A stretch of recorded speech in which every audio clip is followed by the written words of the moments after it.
Усім прывітанне ў чарговы раз і чарговы наш эфір, чарговая цікавейшая, я спадзяюся, размова ў сумесным праекце Еўрарада і яе прамовы. Працягваем абмяркоўваць падзеі ў Беларусі за яе межамі і зараз крыху ахінемся ў гісторыю. Хаця вядома, што сучаснасць гэта ў прынцыпе такая вот вынік таго, што мы рабілі ў гісторыі і на гісторыі вучацца. Тым не менш, у нас у гасцях гісторык права Андрэй Радаман. Я хацеў сказаць, былы супрацоўнік інстытута гісторыі, ці ўсё ж такі пакуль рана прыспешваю я гістарычныя падзеі? Не, ўжо, канешне, ўжо былы. Вітаю ўсіх. Ну вось, такім чынам, былы гісторык інстытута гісторыі Акадэміі навук Беларусі. Як факт вельмі такі, ну, сумны, скажем так, я так разумею, для нашай навукі. Я б хацеў з вами, спадар Андрэй, пагаварыць пра гісторыю і пра маніпуляцыю гісторыяй. Гэта найперш. Але калі мы закранулі вось гэтую тэму былых, то што сёння адбываецца з інстытутам гісторыі ўвогуле і з навукай, з навуковай супольнасцю ў нашай краіне? Ну, з інстытутам гісторыі адбываецца тое, што можна было прадказаць яшчэ летам і восенню мінулага года. Насамрэч, працэс складаны, ён працякае ўнутры кожнага чалавека, які вызначае свой далейшы лёс у тых абставінах, якіх мы ўсе апынуліся. Рэшце-рэшт, я не магу судзіць нікога з тых сваіх калег і сяброў, якія выбіраюць тыя ці іншыя стратэгіі дзеянняў у той сітуацыі, якой яны апынуліся. Пажаданна проста не хлусіць самому сабе і заставацца чалавекам. У мяне засталіся кантакты, безумоўна, як з тымі людзьмі, якія разам са мной пакінулі інстытут гісторыі, так і з тымі людзьмі, хто там працуе. Это нармальныя, прыстойныя, прафесійныя кантакты з тымі людзьмі, да якіх засталася павага. Менавіта таму, што яны не здрадзілі сваім перакананням, але выбралі проста розную стратэгію дзеяння ў гэтай сітуацыі. Я думаю, што калі перад імі паўстане пытанне, якое ўзнікла, напрыклад, перада мной ці перад маімі калегамі, якія вырашылі зайсці з інстытута ў той сітуацыі, якой мы апынуліся, яны могуць прыняць таксама падобнае рашэнне. Гэта залежыць ад іх. Проста сітуацыі бываюць розныя, у кожнага розныя. Безумоўна, розныя сітуацыі, і ўсё ж такі у пэўная частка людзей, і вы ў тым ліку, прынялі такое рашэнне сысці і ўвогуле з'ехаць з краіны, вымушана з'ехаць з краіны? Я б не прымаў рашэнне з'ехаць з краіны, калі б не пэўныя абставіны. Да, вось я і кажу пра гэтыя абставіны, пагрозы, намёкі, там справа і гэтак далей. Ну, безумоўна, калі невядомая асоба твайго імя падае апеляцыю ў суд, а потым адвакат дазнаецца, што ніякіх подпісаў там увогуле няма, это дзіўнавата. Выглядае дзіўнавата. Насамрэч, я не буду казаць пра ўсе аспекты свайго выезду, я кажу так. Я быў у досыць складаным фізічным стане пасля ковіда. І ў той сітуацыі вельмі перажываў за, будзем так казаць, за напрацоўкі некалькі дзесяцігоддзяў свайго жыцця.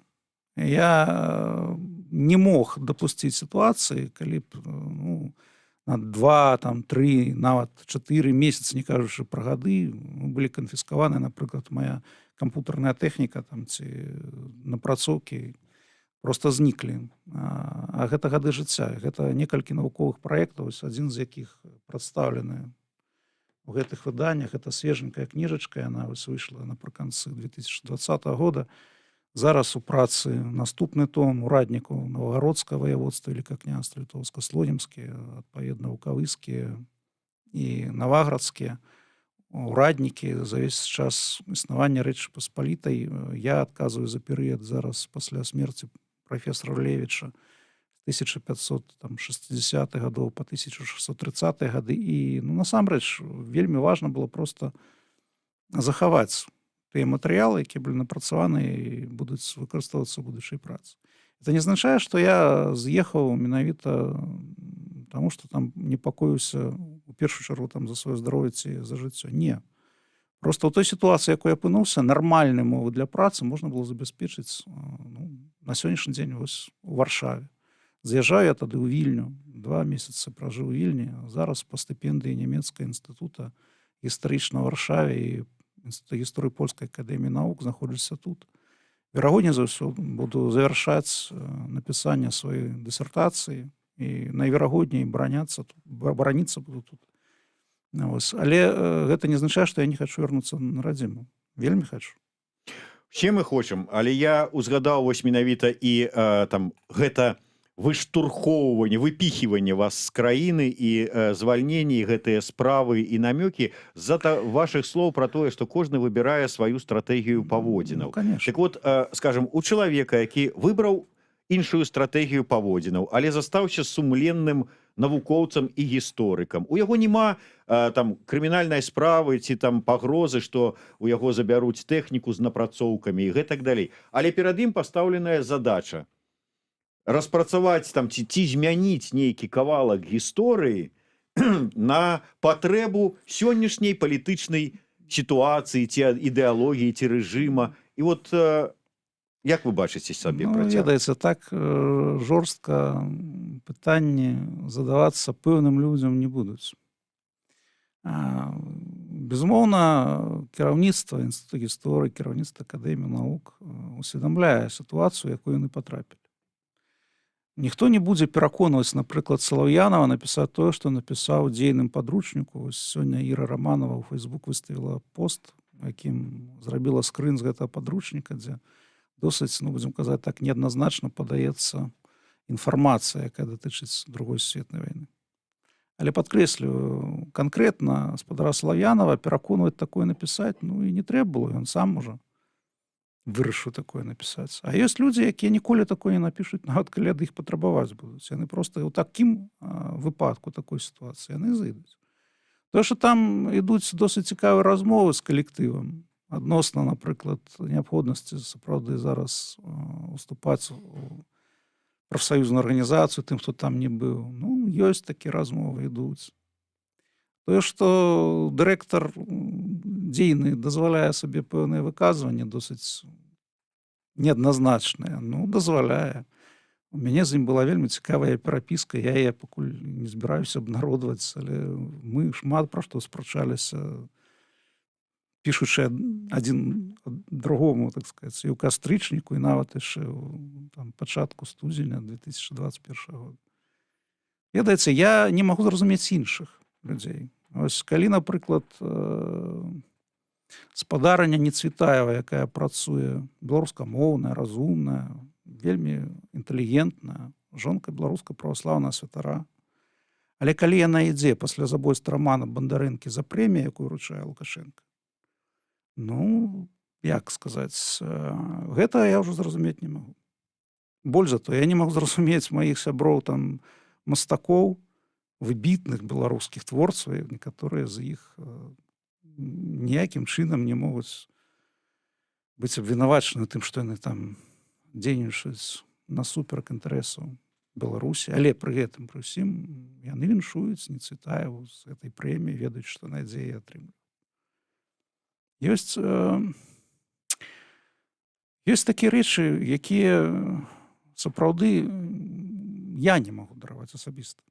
Я не магу паціснуць зараз ужо руку былому намесніку дырэктара Інстытута гісторыі, зараз дырэктара Інстытута гісторыі, пасля таго, як ён паціснуў руку, атрымліваючы прэмію, але гэта адбылося пасля забойства Рамана Бандарэнкі. Мы ведаем ужо досыць шмат пра тое, як гэта адбывалася. Ведаеце, працаваць з гэтым чалавекам у адным месцы я б не стаў, нават калі б мне прапанавалі вярнуцца. Шчыра кажучы, я лічу, што самае галоўнае не інстытуцыя, якая забяспечвае матэрыяльна ці арганізацыйна нейкія напрамкі даследавання. Самае галоўнае, што адбываецца з гісторыкам, калі ён сустракаецца гістарычным матэрыялам. Што адбываецца непасрэдна з даследчыкам, калі ён пачынае нешта даследаваць. І дзеля чаго гэта робіць? як ён спрабуе змяніць сваё ўласнае жыццё і ці ёсць яго жаданне паўплываць на іншых. Ці можа існаваць увогуле калі-небудзь чыстая гісторыя, як мы кажам? Ну, на гэта ёсць шмат розных адказаў. Мне спадабаецца, як пра гэта піша Фрэнк Анкерсміт. Я лічу насамрэч, што вельмі часта тэма, якую выбірае гісторык, яна звязана з ягоным жыццёвым выбарам. Ведаеце, я мог выбраць іншыя тэмы для даследавання. Так у маім жыцці здарылася, што я прыйшоў на гістарычны факультэт і думаў, што буду займацца 20 стагоддзям. І ў першую чаргу як бы працягваць тое, чым займаўся Алексей Фёдорович Вішнеўскі, там даследаваць рэпрэсіі і дзейнасць уласна органаў улады 20-30-х гадоў, каб зразумець, чаму такое магло здарыцца, магло адбыцца. І калі я начытаўся вельмі шмат сведчанняў дакументальных, і у тым ліку, як праводзіліся допыты, як выбівалі вось гэтыя паказанні, як ламалі людзей, я зразумеў, што ўсё жыццё гэтым займацца я не змагу. У сэнсе таго, што гэта трэба ведаць, абавязкова трэба ведаць, каб быць моцным і быць гатовым для ўсяго. Але атрымліваць асалоду ад даследавання такой тэматыкі і жыць, і марыць пра нешта добрае, ствараючы, досыць складана. Я вельмі паважаю моих калег, якія займаюцца 20-30-ми гадамі як прафесіяналы, але я веду, як цяжка ім пераносіцца як бы з рэальнасці ў тыя часы і утрымліваць сябе, утрымліваць як бы сваю моц, сябе ў добрым настрой. Дарэчы, мне от вельмі цікава, вельмі шмат было, я чуў параўнаннем, што, маўляў, тое, што адбываецца апошні год у Беларусі, гэта фактычна, што адбывалася у 30-е гады мінулага стагоддзя на тэрыторыі Беларусі. Вось вы, ведаючы дакументы, сведчанні, чуючы аповеды людзей самі, прайшоўшы праз усё гэта, у вас такіх паралеляў не ўзнікала? Ну, а чаму толькі з 30-ми? Там і з 20-ми можна параўноўваць, і з пачаткам 50-х можна параўноўваць. Глядзячы што? Глядзячы якую сітуацыю. Я ведаю дакладна, што ў 30-х гадах не было б людзей, якія б не ў той сітуацыі, будзем так казаць, спрабавалі б дапамагчы.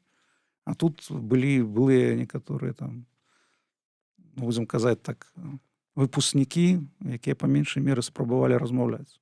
А некаторыя нават схілялі там вочы, ну, людзі, з якімі я размаўляў, там шмат людзей было, і розныя пытанні задаваліся, ведаеце. Я ж кажу, апошняя фраза, якую я пачуў перад тым, як мяне выпусцілі, ну, вы просто не в то время, не в том месте оказались. Так? Разумеется, гэта можна, конечно, параўноўваць. Дзеянні пэўных людзей можна параўноўваць там з 30-ми ці з пачаткам 50-х. Каб свядома ўцягваць у беззаконне, увогуле, ну, тое, што я бачу на свае вочы, там, курсантаў ваеннай акадэміі, факультэта ўнутраных войск, ну, такога я не чакаў. Ось, але я гэта бачу. Ось, і пра гэта, канешне, гаварыць трэба. У мяне да вас пытанне як да гісторыка права. Вот гэты выраз і гэта сітуацыя, в прынцыпе, у якой мы зараз жывём, когда, як там, иногда не до законов. У гісторыі Беларусі калі-небудзь, ну, не Беларусі, а ў гісторыі беларускага народа, там, іншых дзяржаў, у складзе якіх вось мы былі, такая сітуацыя была? Да яна заўжды, яна стала адбываецца. Такая сітуацыя, калі знаходзіцца чалавек, які хоча, будзем казаць, лічыць адну норму права дзейнай, а іншую недзейнай. Ну, што яму выгодна. Вы ведаеце, у мяне спрэчка якраз такая тэарэтычная тут была з адным калегам. Тут нядаўна быў апублікаваны пост у Facebook аднаго нашага сябра, таксама журналіста, вядома, Глеба Лабадзенкі, дзе ён піша пра сітуацыю затрымання чорнага капальніка. А што рабіў чорны капальнік? Ну, канешне, парушаў норму адміністрацыйнага права. Што ў гэтай сітуацыі робіць Глеб Лабадзенка? Звяртаецца куды? Ну, мясцовы орган унутраных спраў за дапамогай. Вось пытанне, калі мы лічым дзейнымі пэўныя нормы адміністрацыйнага заканадаўства, а іншыя нормы лічым недзейнымі, ці лічым, што яны неправільна прынятыя, так? Ці не ёсць легітымнымі сёння, так? То як мы вызначаем увогуле, што дзейнае, што не дзейнае? Это тэарэтычнае пытанне, разумееце. На гэтае тэарэтычнае пытанне адказваюць, у прынцыпе, вельмі разумныя людзі. Мне так вось пашчасціла працаваць на адной кафедры з людзьмі, якія насамрэч з'яўляюцца лепшымі там тэарэтыкамі права і спецыялістамі ў галіне канстытуцыйнага права. Вось. І шаноўны, напрыклад, Владзімир Александрович Кучынскі, які прымаў удзел у распрацоўцы Канстытуцыі 1994 года і быў на чале групы экспертаў Конституцыйнага суда там, в 95 годзе. Так? Не забывайте, что это чалавек, які ў свой час адпрацаваў у Інстытуце філасофіі права, быў яшчэ ў 70-х годах там, памочнікам Маргунска па складанні гісторыі дзяржавы права Беларусі першай. Але самае галоўнае, гэта чалавек, які не баяўся нават у 60-х годах выказвацца вельмі крытычна адносна той палітычнай правой сістэмы, якая склалася ў Савецкім Саюзе. Ён у 60-м годзе ў Маскве браніў дысертацыю, дзе казаў, што трэба ўводзіць шматмандатныя, напрыклад, акругі пры той выбарчай сістэме, якая не дапускала альтэрнатывы. Разумееце? Ён мог, чытаючы лекцыі у БССР, уже будучы, адпаведна, дацэнтам, як мінімум, Мінскай высшай школы міліцыі, так? Ён мог казаць пра тое, што ёсць значныя праблемы у развіцці, уласна кажучы, савецкага грамадства, у тым ліку савецкага дзяржаўнага права.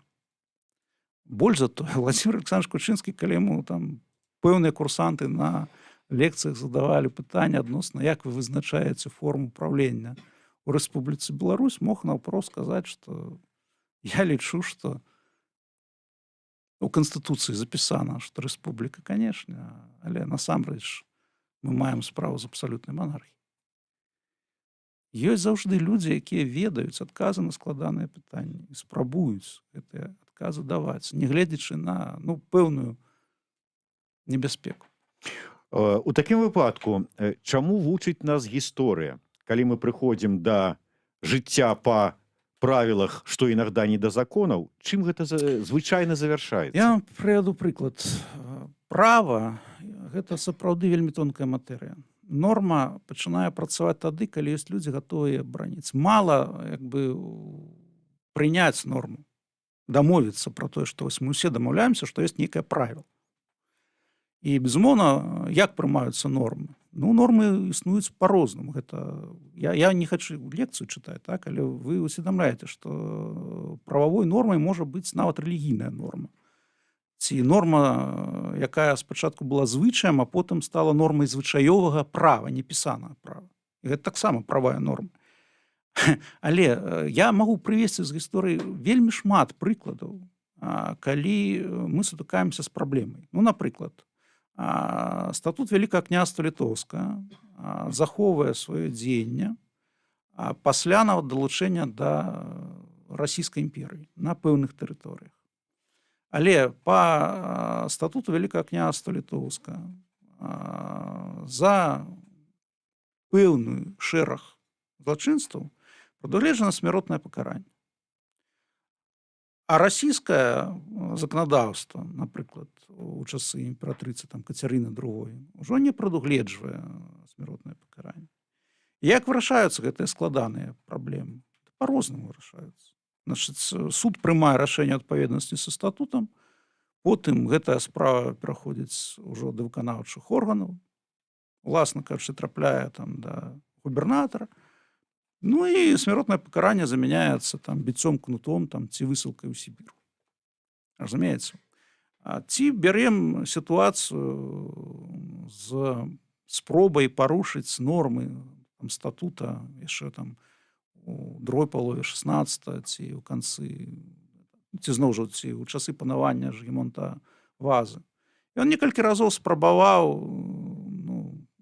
будучы сапраўды манархам, будучы суверэнам, адпаведна, спрабаваў падкарэктаваць статутавыя нормы ці здзейнічаць насуперак ім. Вядомы прыклад спробы намінацыі на пасаду віленскага біскупа Бернарда Маціеўскага, паляка, які быў біскупам луцкім. Это ўжо пасля таго, як Юрый Радзівіл быў прызначаны на кракаўскае біскупства, ну, спрабавалі прызначыць на віленскае біскупства паляк. Ліцвін стаў кракаўскім біскупам, чаму віленскім біскупам не можа быць паляк. І гэта, зноў жа, пытанне, якое неаднаразова разглядалася ў гістарычных працах, і мы ведаем, што толькі тады, калі сапраўды значная колькасць шляхецтва на працягу некалькіх гадоў кансалідавана выступіла на, ну, як бы суперак пазіцыі манарха, толькі тады як бы адмовіўся ад свайго жадання прызначыць там, віленскім біскупам Бернарда Мацееўскага монарха. Любая норма будзе дзейнічаць толькі тады, калі людзі будуць гатовы яе адстойваць штодзённа і не толькі ў судах. Любое правіла паводзінаў, адпаведна, яно замацоўваецца штодзённым досведам. Ведаеце, можна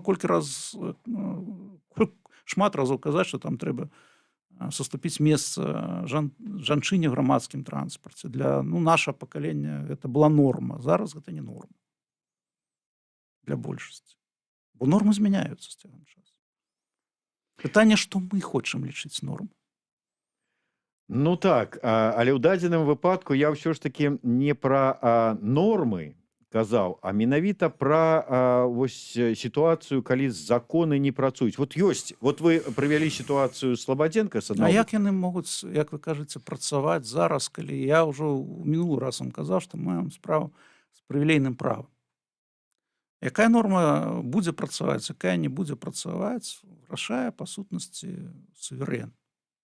Вось мы ведаем на сённяшні дзень, што нават значная частка людзей, якія галасавалі за іншае чалавека, дзейнічаюць па-іншаму у рамках іншых стратэгій свайго жыцця, яны ўсё роўна плоцяць падаткі, яны ўсё роўна ходзяць у крамы і, адпаведна, зноў жа плоцяць падаткі. Яны добра усведамляюць, што сістэма, яна будзе функцыянаваць, пакуль ёсць рэсурсы для функцыянавання.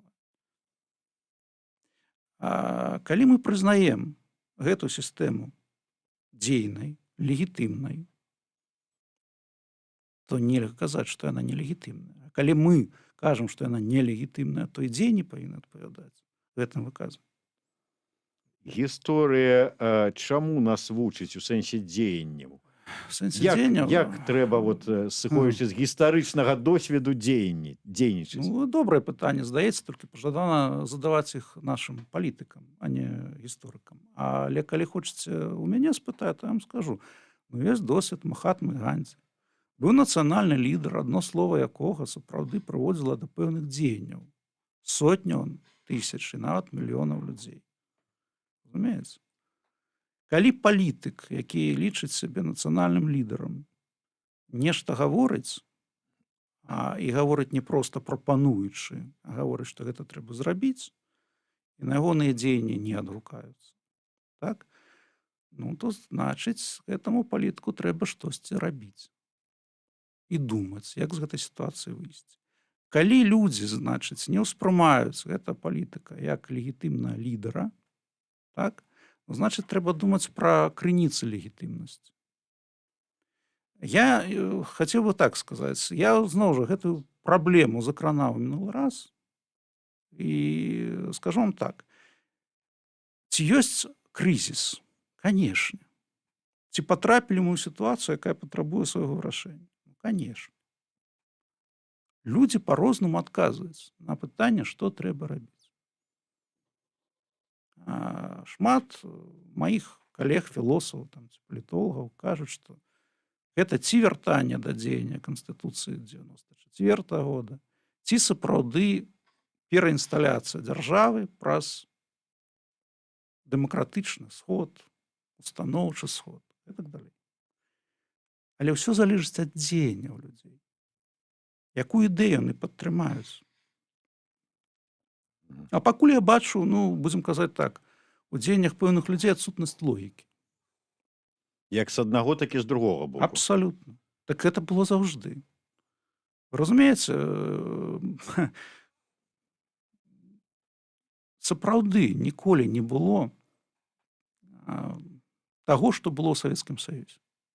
У Савецкім Саюзе чалавек, які рэзка выступаў супраць савецкага ладу і супраць ідэалогіі, якая была дамінуючай, не мог бы працаваць у дзяржаўнай сістэме адукацыі. Ну, ці яго б адтуль выпіхвалі. І шмат было такіх канфліктных сітуацый, у тым ліку інстытуце гісторыі, акадэміі навук, калі у 70-х гадах людзей некаторых з працы выганялі, потым камусьці дазвалялі вярнуцца, камусьці не дазвалялі, зноў жа па розных прычынах. Мы зараз знаходзімся ў сітуацыі, калі татальна ўсіх тых, хто не падзяляе, будзем казаць, уяўлення уладных структур пра то, як павінна развівацца краіна, выпіхнуць з краіны немагчыма. Зволіць з працы таксама ўсіх немагчыма. Мы маем справу з, будзем казаць, кансерваваннем пэўных працэсаў, якія ў грамадстве працякаюць. А далей ўсё залежыць ад волі тых людзей, якія бяруць на сябе ролю нацыянальных лідараў. Разумееце, можна гаварыць пра тое, што давайце і будзем спрачацца там месяцамі пра тое, трэба санкцыі ці не трэба санкцыі. Логіка тут ёсць і ў аднаго боку, і ў другого боку. Ведаеце, я б не стаў так жорстка крытыкаваць таго, що Зенона Станіславовича Пазняка за яго словы. Логіка ёсць. І он, калі гаворыць, што санкцыі, напрыклад, уведзеныя у свой час адносна кубінскага рэжыму там, ці паўночна-карэйскага рэжыму не прывялі да пажаданых вынікаў. Гэта так? Ну, гэта так. Таму трэба думаць, якія увогуле дзеянні могуць прывесці да пажаданага выніка. І пытанне ў тым, які вынік мы лічым пажаданым. Пытанне ў тым, ці будзем мы дзейнічаць са сваімі палітычнымі апанентамі так, як дзейнічалі яны з намі, калі раптам мы прыйдзем да ўлады. Я лічу, што не. Спадар Андрэй, я вярнуся да тэмы гісторыі маніпулявання гісторыяй на прыкладзе таго, што зараз адбываецца з нацыянальнай сімволікай. Вось гэтыя спробы не толькі забараніць там бел-чырвона-белы сцяг, бел-чырвона-белыя шкарпэткі, там пагоню і гэтак далей, але і знайсці факты, якія дакажуць, там, што пад бел-чырвона-белым сцягам палілі беларускія вёскі, забівалі беларусаў. Вось гэтыя раскопкі, якія там тэрмінова началі Ведаеце, улада, калі б яна хацела быць паслядоўнай у сваёй логіцы, павінна была забараніць дзяржаўны расійскі сцяг. Бо мы ведаем шмат, сапраўды, выпадкаў, калі гэтая сімволіка выкарыстоўвалася таксама ў карных акцыях супраць насельніцтва на тэрыторыі ўсходняй Еўропы. Я бы не звязваў, уласна кажучы, спробы. Увогуле, я не ведаю, як можна забараніць ідэю, як можна забараніць сімвал. Я ведаю адно, што, будучы дзейным афіцэрам міліцыі Рэспублікі Беларусь, у сітуацыі, калі яшчэ не было урэгулявана ў праве, як мы кажам, беларускай дзяржавы, якія сімвалы трэба лічыць, а якія не трэба лічыць правільнымі в сярэдзіне 90-х гадоў. Я бачу, калі сапраўды там у парку Чалюскінцаў Паненка прадавала, ну, будзем казаць, нацысцкую сімволіку. Мае дзеянні. Я не ведаю, зноў жа, можна, як іх ацэніць, правільна ці неправільна. Але я падышоў да яе, з ёй пагаварыў. У выніку размовы яна, будзем казаць так, гэта прыбрала.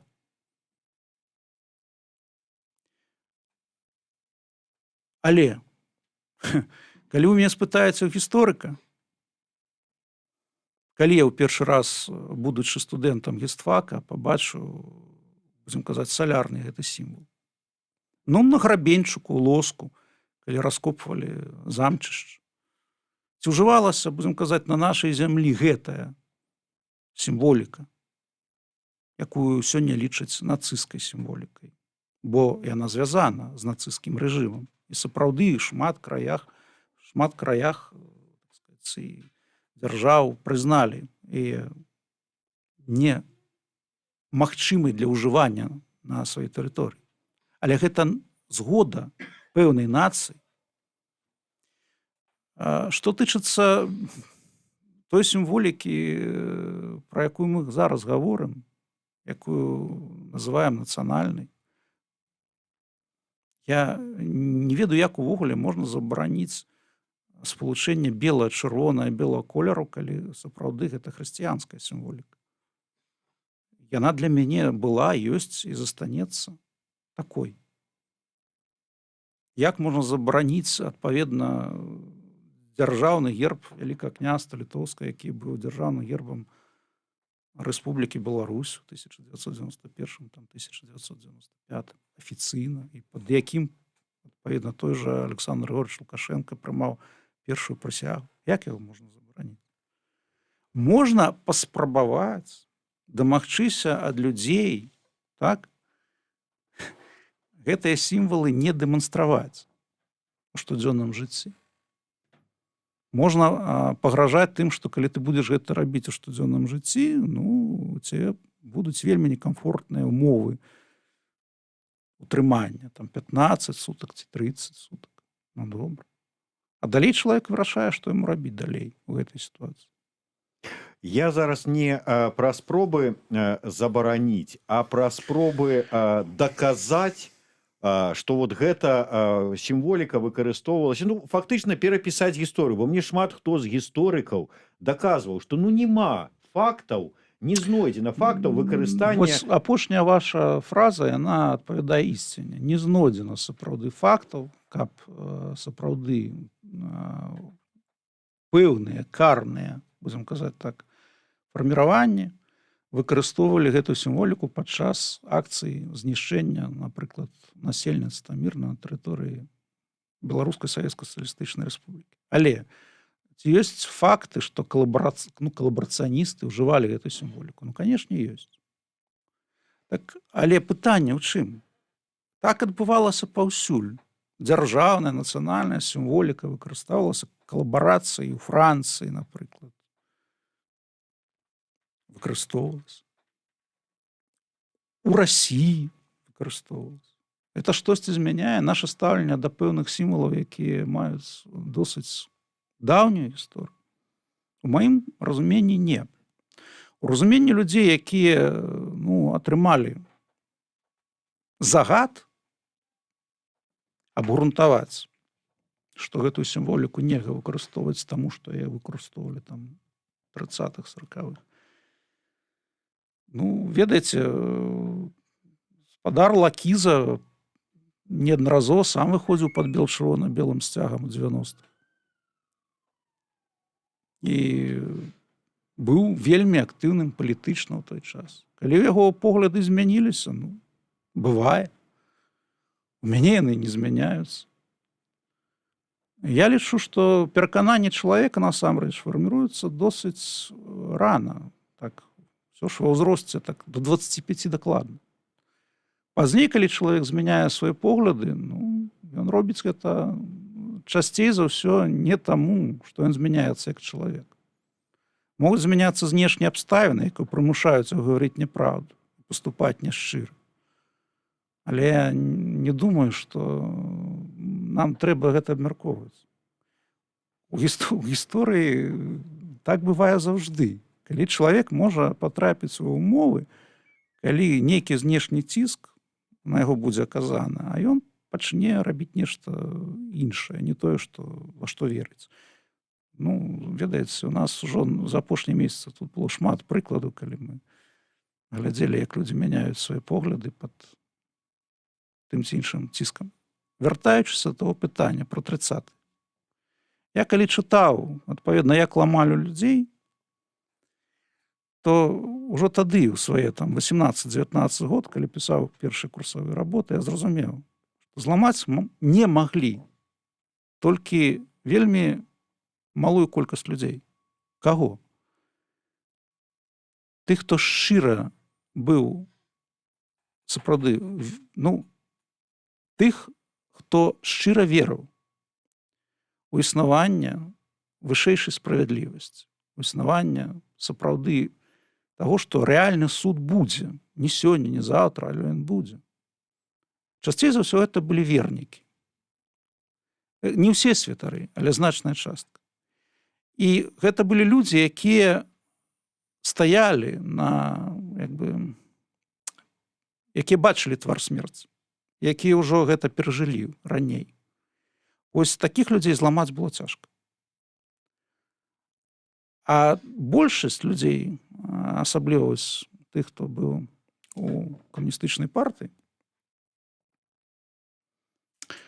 іх ламалі тым, што казалі, што гэта ў інтарэсах партыі, это ў інтарэсах нашай ось той самай мэты, да якой мы ідзем. І што мэта важней, чым тыя сродкі, якія мы дасягаем. І шмат людзей ламалася. Я лічу, што самае галоўнае насамрэч это рух. Самае галоўнае, як ты дасягаеш той мэты, да якой ідзеш. Як ты сябе паводзіш, спрабуючы дасягнуць тую ці іншую мэту. Гэта вельмі важна. Да, сапраўды, як сказаў Вячеслав Барок, ксёндз у нас тут в эфіры, хоць і не ведаюць, што твараць, але суд будзе. Калі нават Бог можа і адмовіцца судзіць, то суд на зямлі абавязкова будзе кожнаму, хто парушае законы. Гэта закон, які, я спадзяюся, ўсё ж такі будзе працаваць заўсёды. Гісторык права Андрэй Радаман, Зміцер Лукашук былі з вами сёння у такім складаным і насычаным пятнічным эфіры Еўрарадыё. Слухайце і глядзіце нас. Да панядзелка.